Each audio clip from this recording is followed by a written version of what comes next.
Welcome to day 3 इन चेन्नई सकाळु उठिकी रेडी ହେଇକି ଚାଲିଲୁ ପ୍ରଥମେ ଆମେ ମହାବଲିପୁରମ୍। ତ ଏଇଟା ହେଉଛି ଅର୍ଜୁନା ପ୍ରେସେନ୍ସ। ଏଇଟା ଫାର୍ଷ୍ଟ ଆମ ସ୍ପଟ୍ ଥିଲା।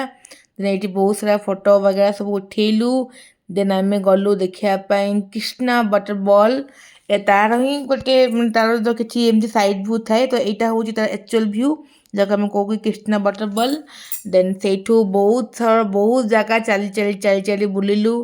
ଆଉ ଫଟୋସ୍ ତ ମସ୍ତ ଯୋଉଠି ଗଲେ ବି ଆମର ଫଟୋ ଉଠେଇବାଟା ହେଉଛି ବାଧ୍ୟ ଯେମିତି ବି କାହିଁକିନା ମେମୋରି ପାଇଁ ସେଇଟା ହିଁ ତ ଦରକାର। ଦେଖନ୍ତୁ କେତେ ସୁନ୍ଦର ପ୍ଲେସ୍। ଏଇଠି ବହୁତ ସାରା ପ୍ରି ୱେଡ଼ିଂ ସୁଟ୍ ବି ହେଉଥିଲା।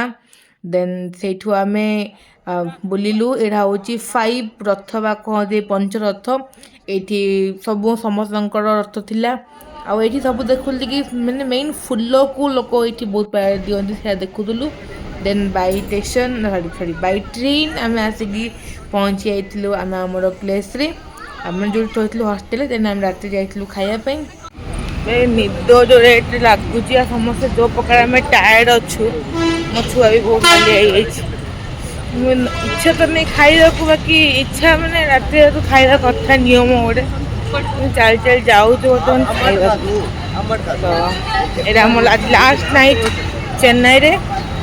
କାଲି ଇଭିନିଂ ପଳେଇବୁ ନୂଆ ଜାଗାକୁ। କୋଉଠି ଯିବୁ ଜଣେଇବି I think next ବ୍ଲଗ୍ରେ।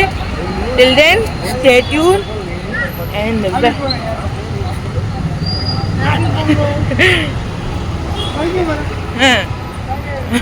welcome. And don't forget to like, share and subscribe to my channel.